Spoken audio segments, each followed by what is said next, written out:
Hey guys, welcome back to another episode of the Crimson Crossover Podcast. This is year three. Is this the third year I think that we're doing this?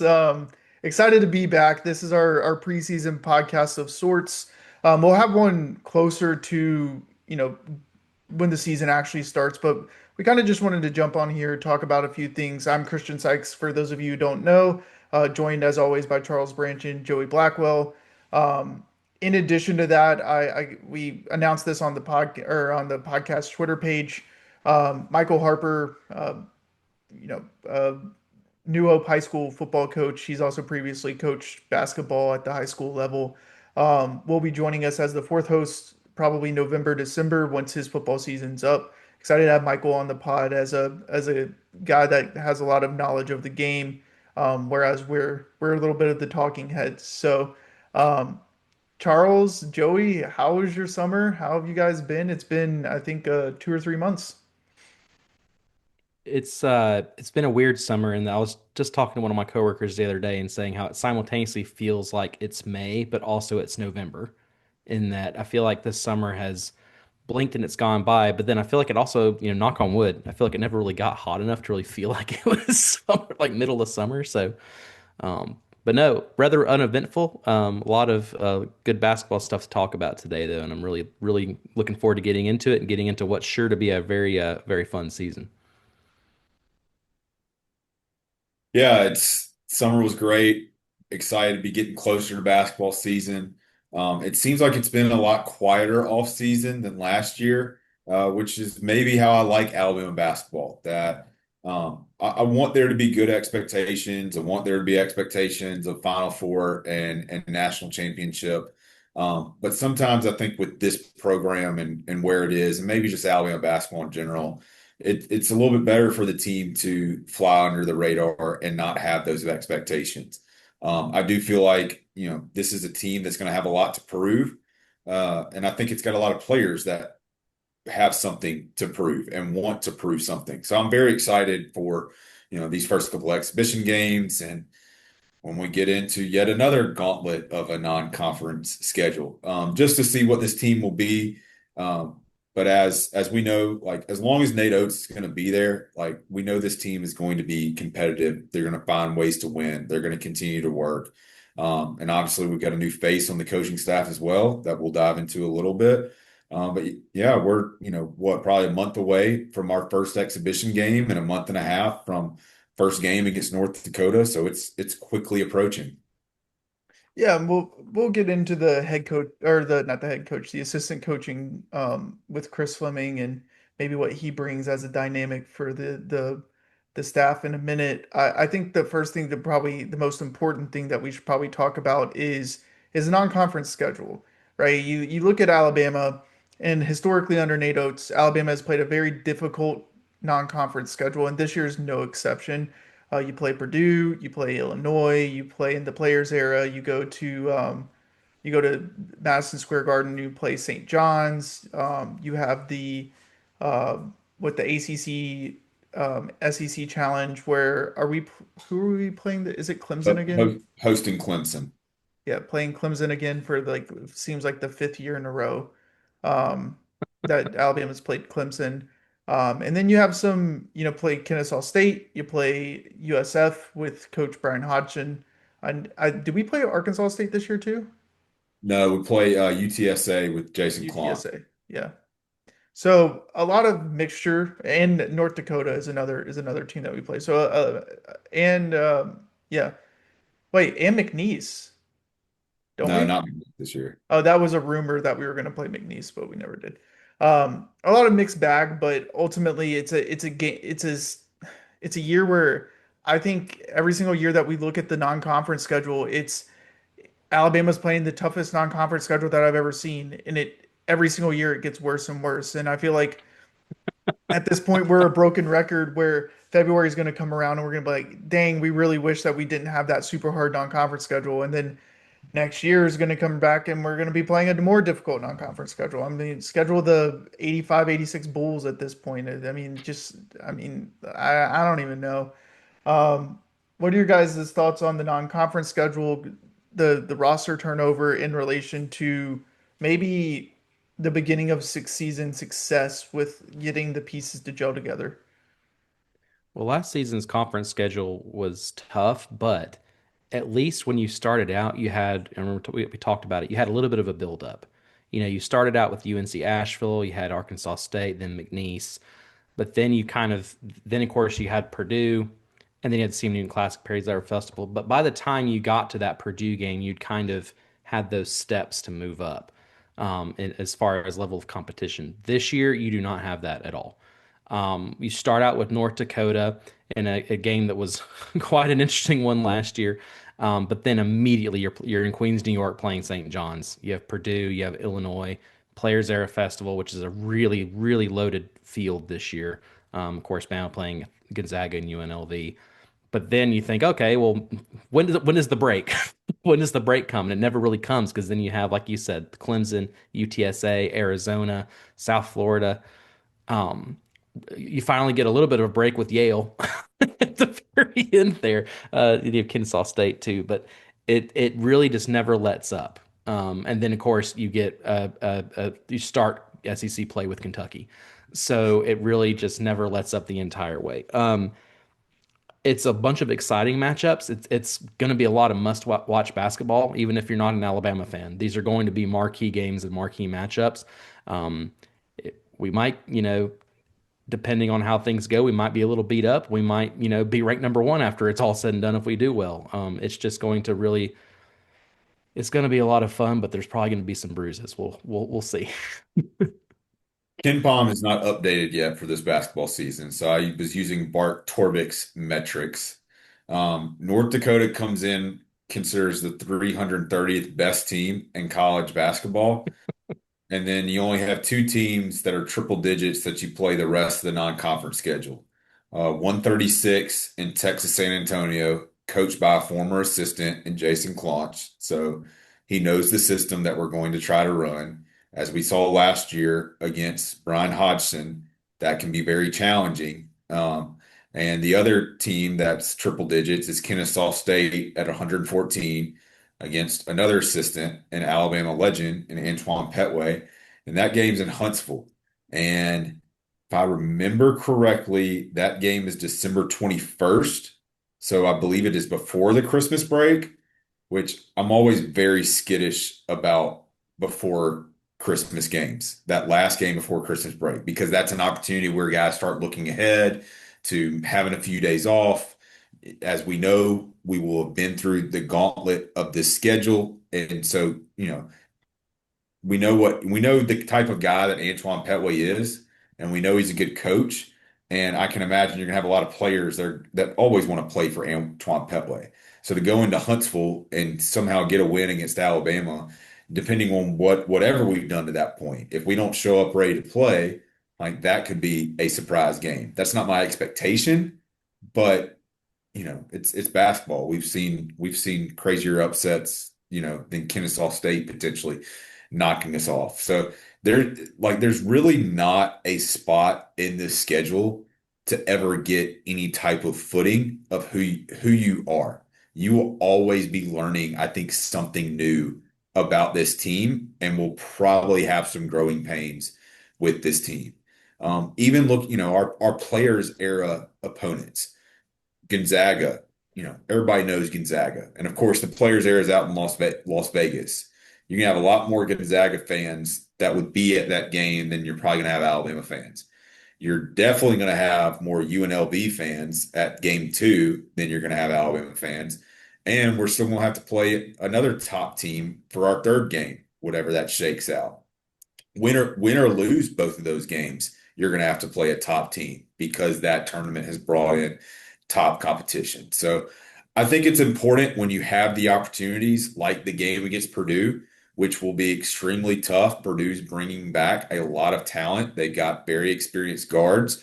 They've got Kaufman Wren, who gave us some challenges. And then they also bring in Oscar Clough, who we played that was at South Dakota State. So not only do they have good guards, but they've got good bigs this year. So when I look at this team right now, North Dakota's a game you should win. Obviously, it got crazy up in the weather, last year. up near Canada, but we were able to pull that one out. St. John's, it will be their first game, I believe, on that Saturday. So, they won't have one game under their belt, but that game's going to be in Madison Square Garden. I imagine they're going to be fired up, obviously, with the season they had last year. The game that I'm most interested in is going to be that Purdue game. Purdue's had our number a little bit. It's a game that's in Tuscaloosa. I have no problem with going to Huntsville, going to Birmingham, taking the Alabama on the road for other fans to see. But we need to start winning some of these bigger conference games or non-conference games against top competition in Tuscaloosa. We did it against Creighton last year. I'd really like to see this team beat Purdue. Not just because Purdue is going to be considered one of the number one teams in the country. Like it's what I'm saying is not going to be an easy task, but that would be a potentially a season defining win within your third game of the season. But obviously, whatever happens, this team just continuing to get better. You're going to have the metrics as far as strength of schedule and all that to get into the NCAA tournament. I think we all believe we will do well enough in the SEC portion of our schedule to definitely be considered in for the NCAA tournament. This will really be about how do you start positioning yourself for an NCAA tournament seed than maybe just having to play into the NCAA tournament. At least that's my hope and my expectation. Look, and we talked about this last year, down the stretch in conference play. I don't think it was a misstep by saying Alabama needs to win these big games in Tuscaloosa in conference play. Alabama needs to win big games in Tuscaloosa, period. Because last year they had a tendency to not win those games, and that's the easiest and most fast or the fastest way to lose fan interest is when you have this sold out raucous crowd and you're not winning games. Like that's the easiest way to lose fans. And if you can protect home court, then fans know that them coming to games at in the home court is an impact, and you'll have better crowds. Then the team's going to perform better. And so I I think you're right to circle that Purdue game. I think it's a very good litmus test for this team so early in the season. But it's one of those things that like to set the tone of how you want the rest of the non-conference to go. Obviously, you want to. I think that is the St. John's game before Purdue. Yes. So obviously you want to win that game. Like that you're playing Rick Pitino. Rick Pitino is a very good coach. St. John's is going to be a very good team. Um, but to come back and immediately have to go play Purdue, and I think you play Illinois directly after that too. In Like Chicago. though, like that 3 game stretch sets the tone for the rest of the non-conference, and I think it's important that you come out at least 2-1 in that stretch. Um, I do worry a bit about just roster turnover and guys having to gel so quickly. Fingers crossed, knock on wood, there's no injuries like there were last year starting out the season, and we have a healthy squad going into the season. It seems like it's been quite a few years since we've had like a fully healthy squad going into the season. But I just think that personally, I would have liked one more game before we jumped directly into the meat of the schedule. Maybe you put the Yale game, or maybe even like USF, similar to how we did last year. Um, I don't know. Look, we're going to rely a lot on LeBaron Bylon, as we should. He was a huge surprise to come back, a pleasant surprise. We're going to rely on Aiden Holloway, as we should. He had a great season last year. We need a lot of the same this year. We're going to rely on Latrell Wright, so we know we can do. I don't want expectations to be too high on him because he is, of course, coming back from injury with an Achilles. But those are three guys that have a lot of experience that hopefully should be able to help weather some of that storm. And can guys like Aiden Sherrill, who I know I was really high on, and I think y'all are really high on too. I mean, it felt like every game that I watched last year, I came away impressed with Aiden Sherrill. Can he take the next step and play more starter minutes, good reserve minutes, and be helpful to this team? Guys like Jalil Bethea and Taylor Bowen. I look at those two guys of having a lot of talent, being on really bad teams last year that want to come out and prove that we're really good basketball players. We were just in bad situations. Can you do that in the context of what you just said, Christian, which is gelling with your teammates and, to use a coach term or coach additive, playing for the name on the front, not the name on the back? I got so frustrated last year of all the games that I feel like the team just didn't play for a full 40 minutes. Even in some of our bigger wins, like at Texas, we played great on offense. I can't remember the final score. It feels like it was like 110 to 90. Yeah, That's it the was like thing. We gave up. 109, 110. I think it actually might have been like 112 to like 90 something. Yeah. So, but you still um, Texas had a lottery pick, but you still give up 90 points. The game, I remember, game against Mississippi State at home when we got them, second time around, come out and have a phenomenal first half, and then Chris Youngblood went off. But that's a game where they still get above, 70, 75 points. And, Joey Blackwell, Joey sorry. Black. Joey Blackwell could probably shoot like Josh Hubbard. Sorry. The J's messed me up. But you let Josh Hubbard and some of the Mississippi State guys get loose in the second half, and a game that you did win comfortably. And maybe I shouldn't look at so much as, total points and margin of victory of all that. But I think we can all sit here and say we didn't see a full 40 minutes. You know, we know NATO's teams are explosive enough to run teams out of the gym early on. And I know Nate Oates and himself, prides himself on defense and prides the program on being, mentally tough and playing for 40 minutes. I just don't feel like we ever really got that from the team in opportunities where we could just close people out, like against Arkansas on the road, like Arkansas State and McNeese State at home. We just, like Robert Morris, in the NCAA tournament game where they almost came up and got us in the first round. So I know we might get into some questions or concerns or things like that about this potential team. I want to see this team, and I actually think we have the guys to do it this year. But I want to see this team play for a full 40 minutes, no matter who the competition is. I agree. I think this my hot take is offensively, I think this is going to be NATO's best team. Truthfully. I think that there are 10 guys on the roster that can shoot 40% from three When you say Nate Oates' best team, because that's actually, offensively. yeah, well, offensively, and that's been something that I've wanted to be cautious about, and I'll use a football analogy for it. Nick Saban was always the architect of our defense when he was at Alabama. But I think we'd all rather have Kirby Smart, Jeremy Pruitt calling that defense than Pete Golding. Huge fan of Ryan Pannone. Congratulations to him getting the Arkansas State job. I expect Chris Fleming is going to be a phenomenal offensive coach. I know he's putting in a lot of our offensive game plan. I think Chris Fleming will do a lot better, from an analogy standpoint than what Pete Golding did. But what Pannone did as far as what we were doing efficiently from Ken Pom numbers and how even though we would get frustrated at turnovers, our turnover numbers have been the least amount while Pannone was there. So that is one thing that I'm cautious about. Not that the offense isn't going to be really good. It's going to be good. It's Nate Oates' system. But is it going to be as efficient as what we've been able to see the past couple of years?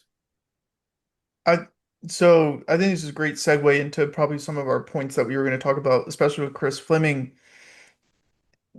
Chris Fleming comes from an NBA background similar to Brian Adams, Ryan Pannone, previous coaches that we have had. Um, he, from what I understand, was a mentor to Kenny Atkinson, who's the head coach at the Cleveland Cavaliers. Um, and if you guys don't know or don't follow NBA or anything, the Cleveland Cavaliers was the number one most efficient offense in the NBA last season in the regular season. And Chris Fleming was a mentor to Kenny Atkinson, the head coach of that. My understanding is that Chris Fleming is a very good offensive mind that's going to simplify things for Alabama. Ryan Banone's a mad scientist when it comes to offensive scheming, plays, different things of that nature. But I think at times, and you saw it sometimes when Alabama was trying to run their offense, I think maybe overcomplicating things and not letting the flow of the offense go um, caused problems for Alabama. Specifically talking about like the Auburn game, right? Where Alabama gets it back, they're within like 3 points, or it was a tie game, and then they try to run offense, and there's back-to-back turnovers. You're trying to run an offense, it doesn't work. The crowd's loud. You're not getting baseline out of bounds calls in properly, inbounding calls proper, like all of these things that Alabama's been plagued with and accustomed to.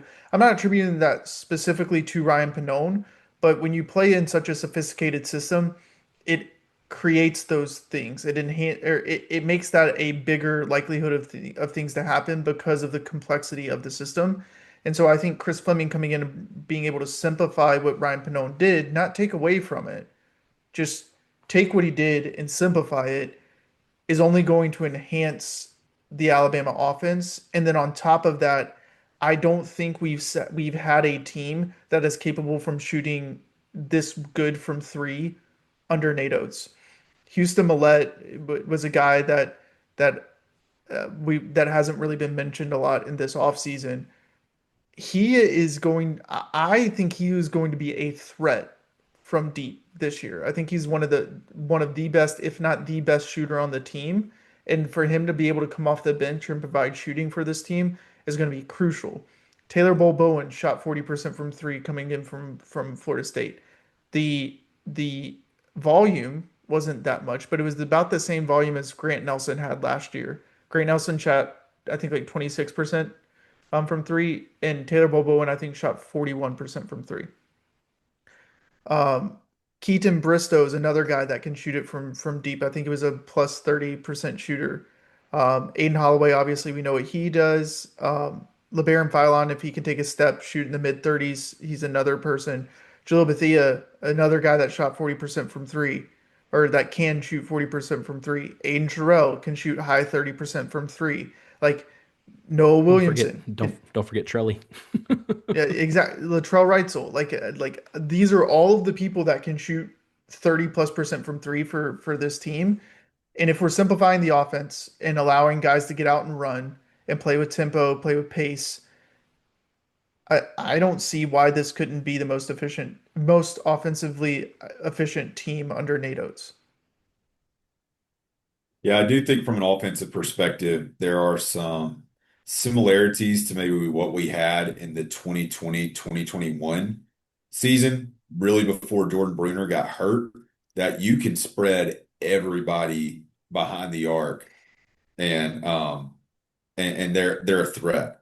I like Cliff a lot. I was a big fan of Cliff, but Cliff was a, in the post guy, and obviously that clogs up some driving lanes at times. Well, now you can go five wide and you let somebody like LeBaron Bylon attack the rim or, somebody else attack the rim. And I just want to maybe side note since you started about Houston Millett, like the North Carolina game, the North Dakota game, we may not win those games without Houston Millett. And what I like most about someone like Houston Millett is, yes, he can shoot the three well, but he's also a guy that I expect to come in and pride himself more on the defensive side, getting deflections, hustle points, blue collar points, than being worried about how many shots he's going to get off and how many he's going to make. Agreed. Um, well, do we want to talk a little bit about the rotation maybe? I feel Yeah, like since we're on assistants real quick, I'll just say, Coach Adams, thank you for shaking my hand at the Wisconsin game. Tom Thibodeau, it's nice to meet you, and I'll reiterate, Caleb Holt, come home. yeah, we can talk about let's talk about the recruiting class real fast before we get into the rotation. Alabama gets Chris Washington Jr. He's a four-star, I think, shooting guard, small forward. And then also gets, and I apologize if I say your name wrong. Tarris Bouie is he's from what was that? What was the school he's from? All right, Spire Spire Academy. Academy. Fire Academy. A guy that Alabama's been on, I think, for a few years. He's been connected to Alabama, I think, for at least 2 years. I've been familiar with him and Alabama's recruiting efforts. And then on top of that, I think the last weekend might have been one of the biggest recruiting weekends that Alabama basketball has had. You had Dylan Mingo, he's a five-star guard. You had Caleb Holt, who's from Alabama, another five-star guard wing, and then you had Jaxon Richardson, son of Jason Richardson. If everyone remembers, Alabama was recruiting his older brother who got drafted into the NBA. His older brother and ultimately went to Michigan State, which is where Jason graduated from. I don't believe Jackson has an offer from Michigan State, so I don't think that that's the worry. Maybe like a Miami. And then this week we have, I think his name's Chris Colaire. Colaire. I'm terrible with names. As we're He's recording the coming to visit. podcast, he's as we're recording right now, he's supposed to be on campus right now. He's on campus, and then you have the Ratliff twins, not related to Luke Ratliff or Pam Ratliff. They're out of New York. They're both 7 foot twin brothers But as well. their dad Theophilus is actually from Demopolis, Alabama. So there are some ties to the state.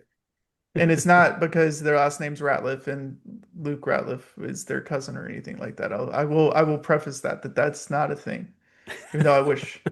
Um, but it really seems like the staff is putting a very large priority, one, on wing players, and then two, every single one of the players I just mentioned are top 60 players in the class this year. I believe that the philosophy that Preston Murphy and Nate Oates have, and I'm putting words in their mouths. They probably could tell anyone anything different, but this is just my opinion. Their philosophy is they're going to go after guys that can immediately make an impact on the team. Um, and if they come, they come. If they don't, we'll go get someone in the portal. And so that might lead to a bigger miss rate than what people probably would feel comfortable with or be happy about. But it's better to go 0 of 9 from shooting instead of 0 of 3 because that means you stop shooting.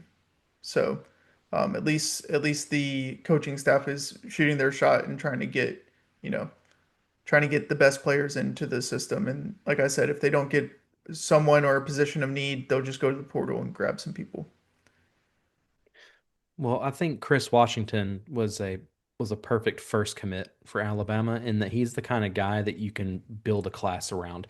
Not that he'll be the stars, primary guy, but he's a guy that you can bring on to the team that if you're a prospect potentially looking at coming to Alabama, you see that you've gotten a guy like him. He fits a lot well with a lot of the other guys that they're looking to get, like a Caleb Holt. Number one player out of Tennessee. Most people I'm sure are familiar with him because he was one of Alabama fans' favorite prospects probably over the summer. But he has a lot of upside on his defense, and of course he's one of the highest level athletes just in the class in general.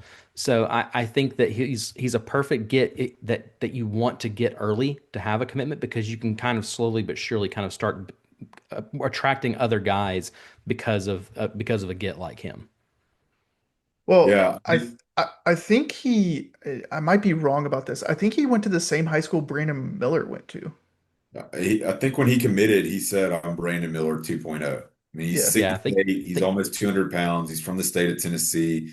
I love that confidence in somebody like him. If he's got a quick release with Brandon, I'm going to enjoy that even more. But he does seem like he's built like that. And of course, it's just what work are you willing to put in to continue to get yourself better to that Brandon Miller type level?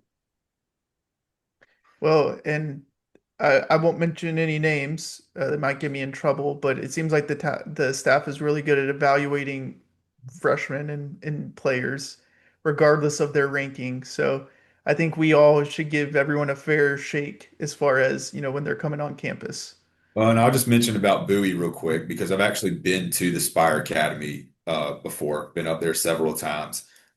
Those that are not familiar with Spire Academy, similar to like Prolific Prep or Link Academy, they're trying to build the campus up there trying to be like an IMG down in Florida. They just brought in a new basketball coach at Spire. It's the former Montverde basketball coach. So Bowie will continue to get really good coaching before he even steps foot on campus officially.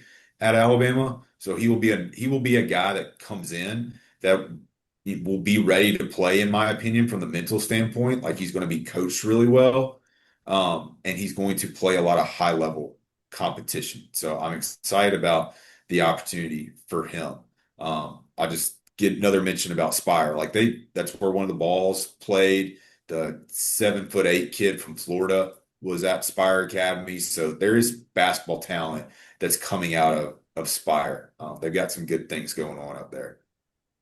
Well, and the staff, even outside of just the two commits, talk about Caleb Holt. He goes to Prolific Prep. I believe Aiden Sherrell's from Prolific, and then did Hannah was no Hannah was at Link. Like Darian Um, Reed was at Prolific Prep. Darian Reed. Yeah, that's what I was thinking of. So there's obviously a connection with Prolific, and I'm not saying Alabama's getting Caleb Holt. I'm just saying as far as potentially getting him on top of it being a Alabama connection, him being from the state. He's been a guy that I'm pretty sure for the last 4 years has been mentioned as a want for Alabama, and for Alabama fans.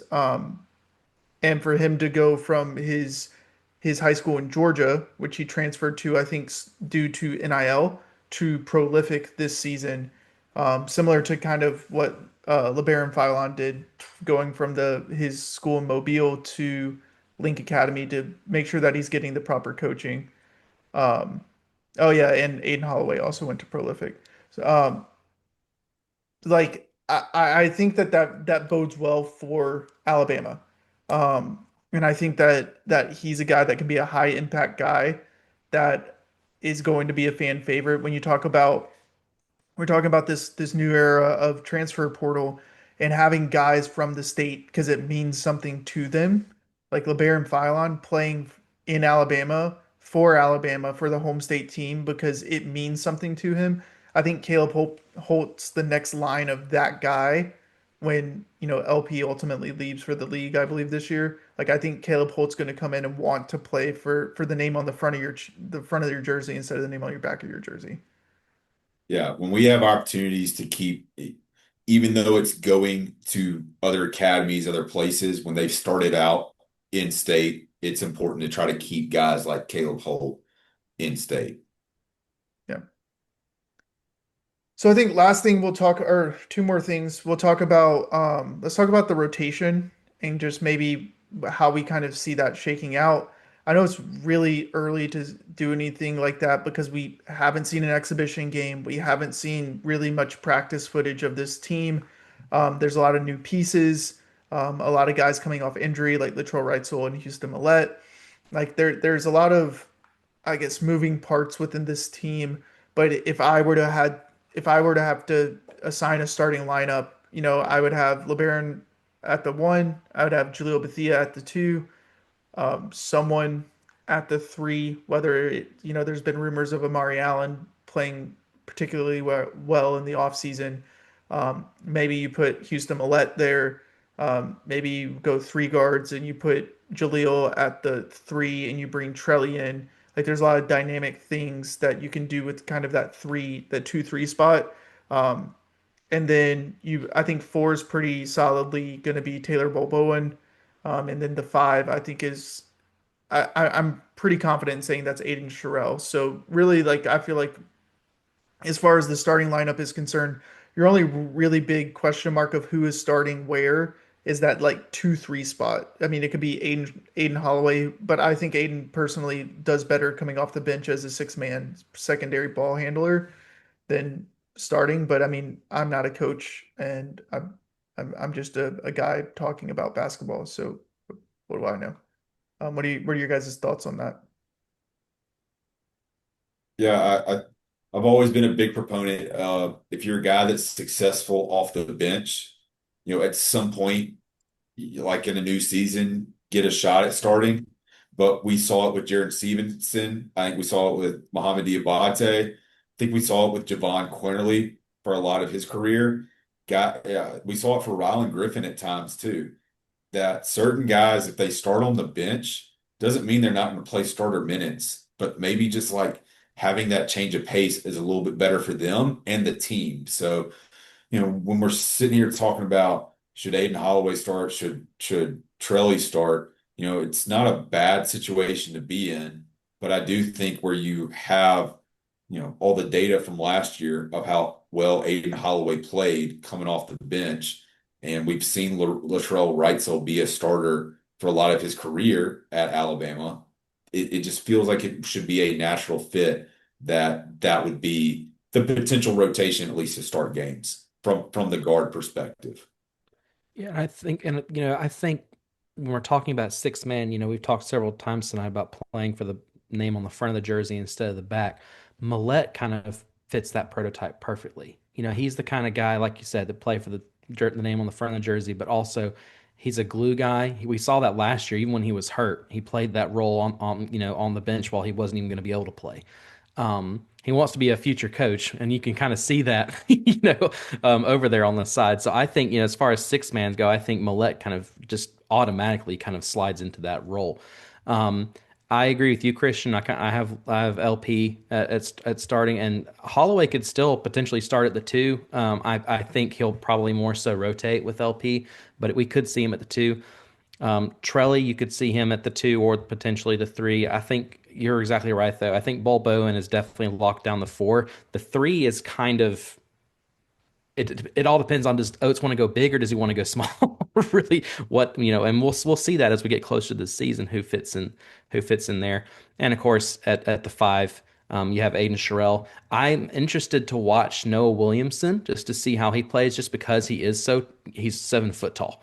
So I'm interested to see him potentially play center and play at the five and get some action there. I don't think he'll start, but I think if your guy you have coming in off the bench is 7 foot, as long as he's effective, I'm really interested in seeing how that can go potentially. So give me your guys' breakout player. I'll start with mine. It's Keaton Bristow. I think he's a guy that's going to be a high impact guy, give a lot of effort. He might not be a guy that's going to stuff the stat sheet with a bunch of points. I think he kind of fills the Mohamed Diabate role just a little bit, probably a better shooter, a little bit, I would say more athletic than Mohamed Diabate, not as big as far as like muscle wise is concerned. Like I don't think that he's going to be a guy that's going to go and try to, get a foul call while getting, trying to make a layup. But I think that he's going to be a guy that's going to come in, bring a lot of effort.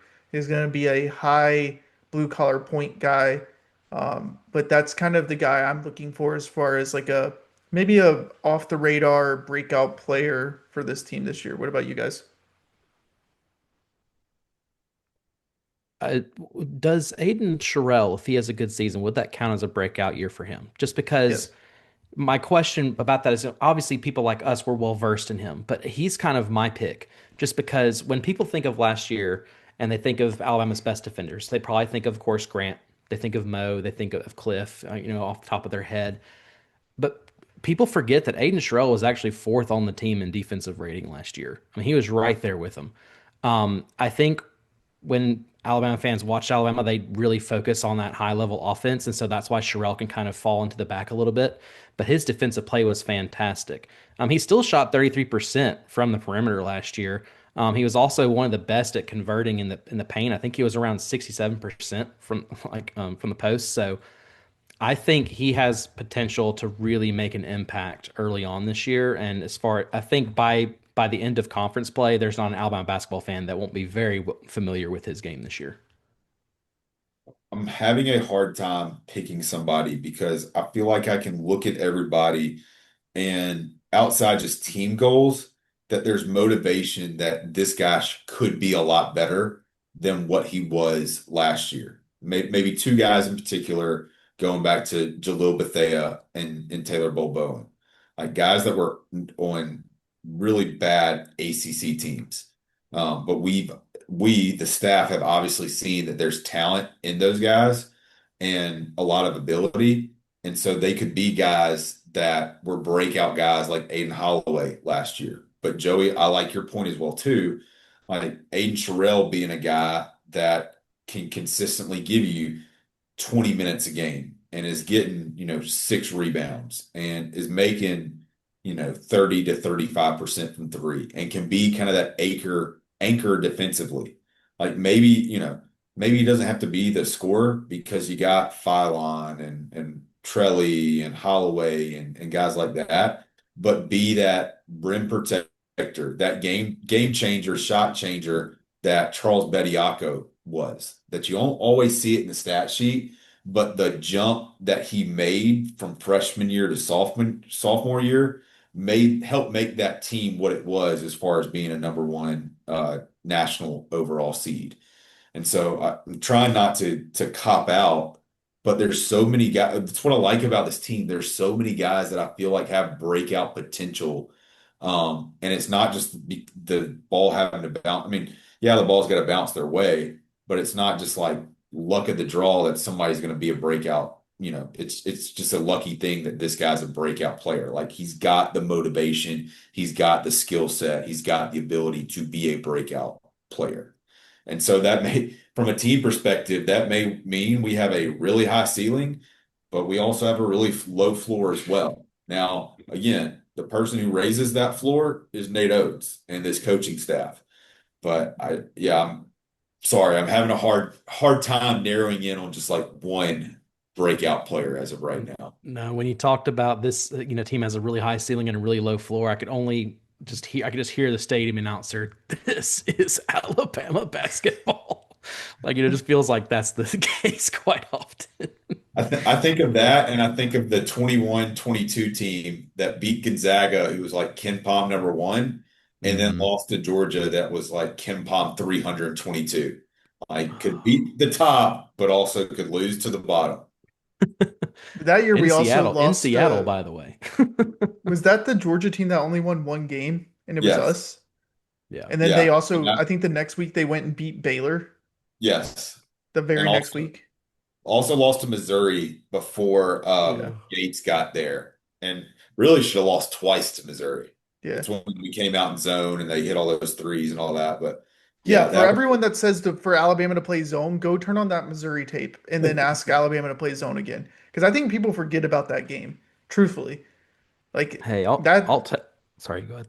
No, go Sorry, ahead. Christian. Go ahead. No. It's okay. You go ahead. I was gonna say the zone question might be the second most frustrating question that we ever get asked outside of the arena question, which we'll talk about here in just a second. well, and that Well, was a game too that I think I would hope from a Nate Oates like coaching, learning experience because he's still a young guy. Like we were a better team than Missouri. We had better players at every position. They did have Kobe Brown, from Alabama, so he was obviously motivated from that game. I get the analytics of coming out in zone against a team like that who maybe was shooting 26, 27%, and that you wanted to hide Charles Bediako because he maybe didn't match up as well with Kobe Brown from a speed, agility, quickness standpoint. But we were the better team. We had better players. Like just come out and play Alabama basketball. Don't adjust to a inferior team. Make them adjust to you. no, I was just gonna say I don't mind that Georgia loss because when I think back to that season, I think back to that Gonzaga game where you beat Georgia in the SEC championship earlier that day. Then you have that Gonzaga win. I was remember sitting in the press box and watching that game on my phone while writing stories from the game. And I'll take that. I'll pretend that that Georgia loss in basketball was like just the payback for that day because that's probably my greatest day as an Alabama fan. So I will take that trade. That game, it wasn't just like you beat Gonzaga, you blitzed Yeah. Gonzaga. Yeah. Like it Yeah. was Made like, them look silly. and then didn't would wasn't that the was that the one that Jalen Hurts, the Georgia one, was, or was That that was, Bryce when we also blew out Georgia as yeah. well? It Mhm. was it Yeah, was Bryce, and yeah. so I was just talking to Michael Southern kind of about that, or talking about John Mechie on the Tide Machine. Which, for those who like basketball, please subscribe to our new football podcast, the Tide Machine and the M3 Show. But Subtle plug. when I was talking about John Mechie, that's the game that John Mechie hurt his knee against Georgia in the SEC championship game. So we had the win against the Georgia in the SEC championship game. We had the win against Gonzaga. And then that's when all the karate symbols started showing up in everybody's X accounts. They haven't left either. Yeah. Should we revert? I mean, I assume you still take those 2 wins and just deal with the karate stuff because it kind of went downhill after that. But I am curious on your thoughts. I Ugh, mean, I that was the downfall of the. But here, think about it this way. This is the Crimson Crossover podcast, right? It's the downhill of the football team, but the rise of the basketball team. So I don't know. Then didn't we then lose to Memphis like the very next week? No, we beat no, I'm Houston. talking about just in general, like in a historical perspective, in the You're years talking about since. the yeah, long Yeah, term yeah, trajectory. yeah. Gotcha. we Okay. Bogs have been playing the long game. Like we've been doing on the stadium, the new arena too, apparently. Yeah, we're talking about that. I was at that stupid Memphis game. I will never go back there. FedEx Forum, decent stadium. Nice. Outside of that, I will hopefully never go to Memphis ever again. there there's been some reemerging discussions about the arena, and I want to get your guys' thoughts on this.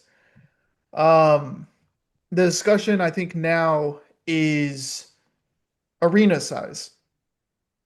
You know, I think it would when the new arena was initially announced, which God knows if that arena is even ever going to be built or those plans are ever going to see the light of day, um, ever again. But when it was announced, it was 10,500 people. For those of you who don't keep track at home, I think Coleman is 15,108 people. I'm pretty sure I'm my Joey's gonna fact check me on that, I'm but looking it up right now. I'm pretty sure that I'm not pretty sure. 15,316. So really close. 316. Man, I was off by 200. I need to get my numbers together. Um, but when you're talking about building the arena, would you guys prefer the arena to be, well, two questions. Would you prefer now for the arena to be built? Would you prefer Coleman to be renovated? And then the second part of that question is, or third option is Coleman stays the same, they don't do anything. Or, and then the secondary question to that is, would you prefer it to stay at 15,000 seats, or would you prefer it to be reduced any number? It doesn't have to specifically be 10,500. Um, at this point, I will give an answer, but I will say before that that at this point, I just want something. I want news on something. I don't care if it's a brand new arena or if it's a renovation to Coleman. I definitely don't want news. Now, if that something is we're not doing anything, then don't tell me. I'd rather keep that in suspense. But if I had to pick, I think just when I think of stadium renovations, I think of what Ole Miss was able to do at to the Pavilion and how they were able to convert an aging, almost decrepit stadium into what it is now. It's an incredible venue. I really like that arena, and every time I've been there several times, and every time I've been there, I've thought this is what Coleman could potentially be. Um, Now that would take a lot of gutting, and I'm not talking about layout specifically. I'm just talking about the upgrades to the concessions, the upgrades to getting in and out of there. As far as a parking deck right next to it, which God knows that'll never happen. But I would obviously everybody would like to have a new arena, but if you can't have a new arena, at least give the fans something. And Coleman has been needing renovations for a very, very long time. It's an incredible stadium. Yes, I've loved every single second that I've spent there. Well, maybe But not every there single second. maybe not every single second. Yeah, that's true. Most of the time I've enjoyed myself. Um, but there needs to be something done just because if you really want fans to come to games, the a stadium is a way to introduce yourself. It's the first point of contact that a fan makes. And an arena is not doing so well, why should fans come? Um, so as far as capacity goes, I see the advantage of making it smaller. Another perfect example of stadium renovations is Auburn. I hate to bring them up, but the way that their stadium is laid out and how small it is with the fans packed in there, I know we as Alabama fans make fun of their capacity, but who cares about their capacity when their crowd, if you're on the court, feels like it's twice as loud. I really like how Auburn has their student section situated. That's a whole other conversation. Um, but I'd prefer to have a bigger capacity, but I would sacrifice that if it meant having that kind of environment. So capacity doesn't really matter to me. I think you can't go smaller than 10.5 or 10,000. I think that's probably the lowest you can go. I'd really like a happy medium around 12. But yeah, I think if you can't sell out Coleman every single game, then why do you have those 15,000 seats? I, for a long time, was team new arena, build a new arena so that you can figure out student seating and some of the other things. I have changed to what my preference would be is to renovate Coleman Coliseum because I think, with the price tag that continues to be floated for a new arena, um, the younger generation like us is where you get predominantly your Alabama basketball fans. Not to say that there are not older Alabama basketball fans that have the same excitement for the program. We know there are. Like again, talking about Michael Southern, like Michael's a huge Alabama basketball fan, running the Tide Hoops history account. Another follow for anybody who's listening to this and hasn't followed it yet. So many plugs tonight. So Man, you're doing good shameless. at this, Charles. Dude, trying. But it's a younger crowd, in my opinion. It's a younger generation. So somebody like us, just to get a new arena and to have season tickets, you might have to increase that price tag by 10x. So now you're pushing out a lot of your fans just to get students closer to the floor, which I struggle with because I understand student seating has not been great as far as where it's positioned, but there's still a lot of big time SEC games that we have that the student section is not still sold out. So I have a problem of just having a new arena just to get students closer to the floor.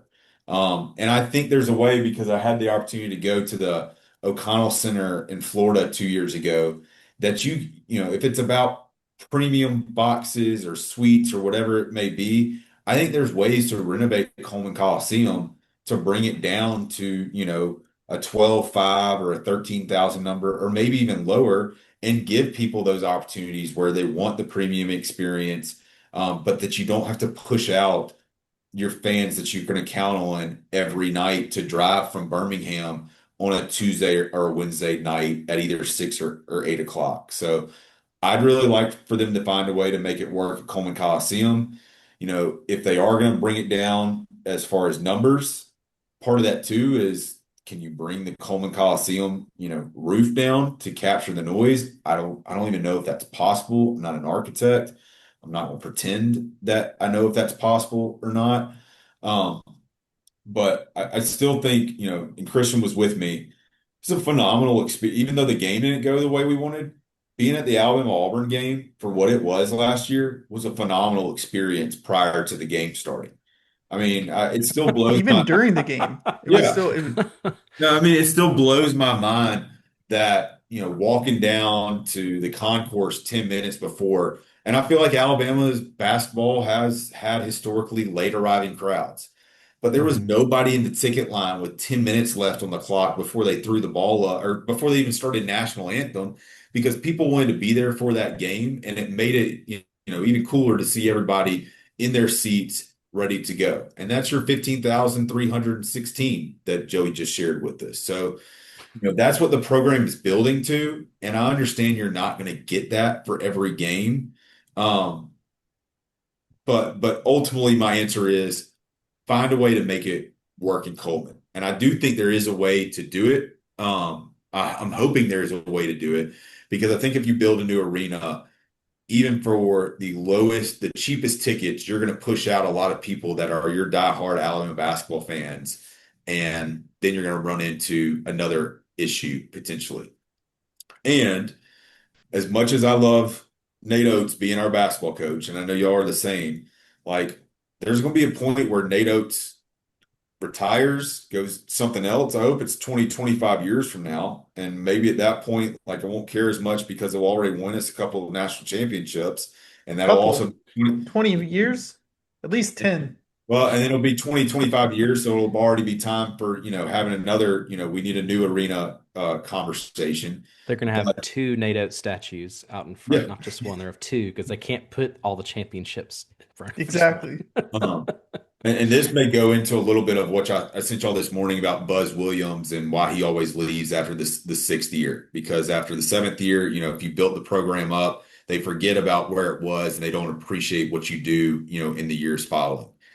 My belief is like we're always going to appreciate Nate Oates and what he's going to continue to do, even if he has a bad year, because we know what he can do and the success that he has had.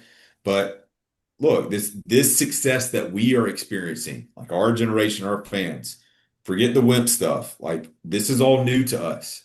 And yes, the NATO's coaching tree is starting to blossom and have more limbs on it, but we don't know what's going to happen, whenever he decides to move on to something else. And I want to make sure that the program is in the right shape, regardless of who's at the helm. When we were talking last year about Kentucky having interest in Nate Oates. Like if Nate Oates had taken the Kentucky job, I would have been disappointed.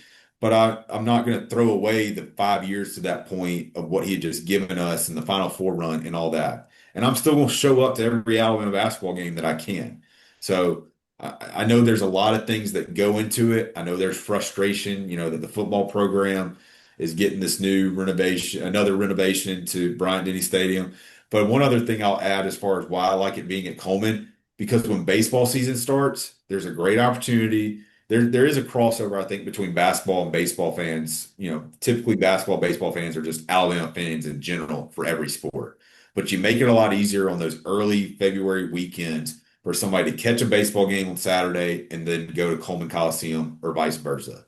If you put it over by the softball stadium, you could do a little bit of that too, but softball started to travel a lot more to neutral sites to open the year. So that's a lot of different directions, a lot of different things to say.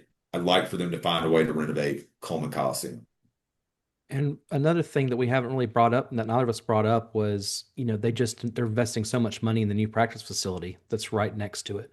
So it just makes logical sense to invest in the building that you're building that brand new one next to, rather than, building this practice facility that I'm sure is going to be top of the line, impressive, but then building the arena across campus from it, pretty much as far as you can away from it. So, um, yeah, it just makes logical sense, which is why I said at the very beginning, just give us something, give us an announcement, give us a plan. It doesn't have to. I don't need to see concept art or anything.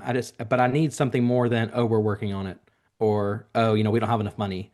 You can only tell me that so many times before I start to question. Okay, are you just actually doing anything? So just something.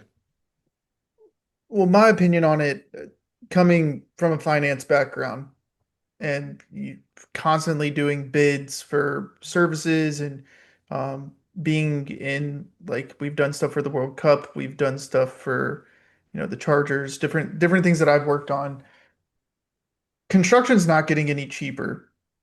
Investment dollars are only going to get smaller and smaller as NIL becomes a bigger thing.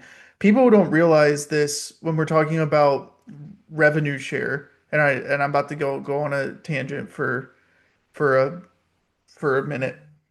Rev share, yes, it's $20 million, but we're immediately off the top taking 2 million of those dollars and putting them into academic scholarships or athletic scholarships for I think like baseball, for softball, for people for sports that don't get the amount of scholarships that they need to be able to adequately be competitive in the SEC level. I'm not saying softball is not competitive, but like baseball specifically, like they only have 11.7 scholarships. So I think like they're going to probably get a majority of those scholarships. So you automatically have 18 million. 75% of that money is automatically going to go to football, regardless of if the Alabama fans like it or not. And I agree with it because Alabama's football is what pays the bills for the athletic department. Alabama is what pays NATO to salary. Alabama football is what pays NATO to salary. He's what paid Alabama football literally runs the entire athletic department. And if you're not investing in your primary asset, then you have a terrible business model. It's the same reason why I'm perfectly okay and perfectly content with them doing renovations to Bryant-Denny Stadium for the third time in 5 years because they're adding premium seating additionally to the stadium, which premium seating is what your donors want. The big button, businesses, donors like that pay your NIL bills. That's why they're doing that. And you need to invest in that so that you can get things done like a new arena or a renovation or a new practice facility, right? Speaking on the practice facility, that was a compromise that Nate Oates made if he in because Greg Burns said that they can't, and this is me assuming, this is not me talking to Greg Byrne or anything and them telling me this, or I just want to be very clear. My assumption is Greg Byrne probably told Nate that they were not going to be able to do the the arena anytime soon, and so they said, okay, well, can we upgrade the practice facilities? I agree with I agree with your point, Joey, where you said that they shouldn't go and make a new practice or a new arena when you're investing millions of dollars into a practice facility. I think that is a very important thing when people are talking about new arena versus renovation, where I'm on the side, which is kind of surprising that we're all on similar sides, or at least Charles and I are, where I think you renovate Coleman at this point. I think that from a fiscal standpoint and from a timing standpoint, it's better for the University of Alabama and from a location standpoint, right? Like putting taking basketball and putting it on the other side of campus does not make sense from a locational point of view. It just doesn't, especially when you're building brand new offices, brand new practice facility, making those guys go and travel and bring all their stuff across campus doesn't make sense. Not to mention the new But flyover bridge they just built right there too. exactly. Um, it also, I think, from a fan experience, taking away the historical aspect of Coleman Coliseum and the history that it has to build a new arena is doing a disservice to your fans. I think that making Coleman Coliseum basically null and void if you go and build a new arena is a disservice to the fans. You talk about like the champions, what is that called? Like the champions where the Plaza. Patrick Murphy thing Champions is. Plaza, I think it's called Yeah, the Plaza, I think. plaza. You talk Yeah. about that, like that's history for the university. It's right next to Malmore. It's right next to the baseball stadium. Like there's so many things that are plus sides for renovating it. On top of it being faster to do, you could probably renovate Coleman. I think Florida renovated their arena in what, like less than a year. They started right when the season ended, and I think they played all of their non-conference games away from home. And by January, they were able to get in there. If you do a new arena, it's going to take 2 to 3 years to build compared to renovating and doing the bones. I do wish that if they do renovate it, that they do lower the ceiling. Again, don't know if that's possible, but that would be something that because you're losing um, a lot of noise by having the ceiling the way it is. But my opinion is to renovate it. As far as seating is concerned, 12,000. I think 12,000 is the number. So sorry if I went on a tangent rant, but I think all three of us Hey, did, so it works. maybe instead of the new, there's the debate about, white helmets, crimson helmets. Maybe the debate first for Alabama basketball should be bring back the plaid court. Like Nate Oates is doing his part. He's wearing the plaid jacket. Bring back the plaid and parquet court and keep, the outlet, the state outline and all that. If you want to throw a hard hat on it, that'd be kind of cool too. But let's bring back the plaid and parquet.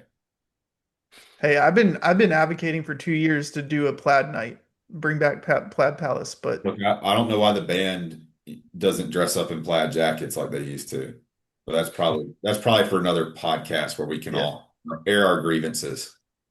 yeah.